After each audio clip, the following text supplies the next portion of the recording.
Ce soir, je t'explique exactement pourquoi le but de Mbappé a été refusé contre Benfica, même s'il a mis le ballon au fond des filets.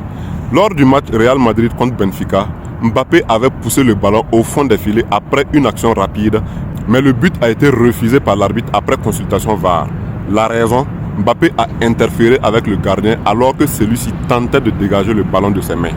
Selon la loi 12 des lois du jeu IFAB-FIFA, quand un gardien a la possession du ballon avec les mains, un adversaire ne peut pas le déranger ou tenter de jouer le ballon tant qu'il n'a pas libéré cette possession. Cela couvre les cas où le gardien tient le ballon, le tient au sol ou le lance en l'air. Avant de continuer, partage cette vidéo avec un ami pour l'aider à comprendre cette règle. Autrement dit, tant que le gardien a vraiment le ballon dans ses mains, un attaquant ne peut pas lui prendre ou gêner sa relance. Si l'attaquant interfère avec ce processus pour se procurer une balle qui était encore sous contrôle du gardien, l'arbitre doit arrêter l'action et invalider le but. Cette règle vise à protéger le gardien de but, qui est le seul joueur autorisé à utiliser ses mains dans sa surface.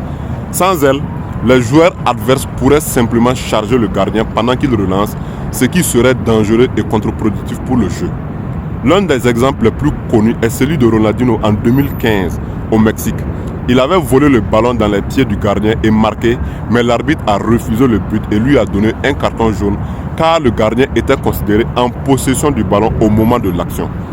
La notion selon laquelle le gardien ne peut pas être défié lorsqu'il a le ballon dans les mains existe depuis longtemps dans les lois du jeu, mais elle a été clarifiée au fil des années pour éviter les abus.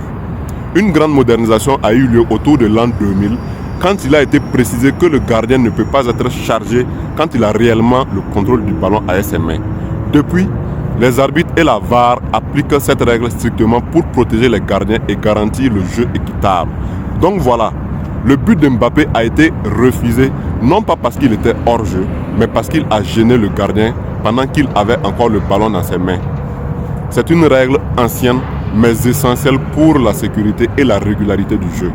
Alors, dis-moi en commentaire si tu savais déjà cette règle ou si tu viens d'apprendre quelque chose d'important selon les règles du football grâce à moi.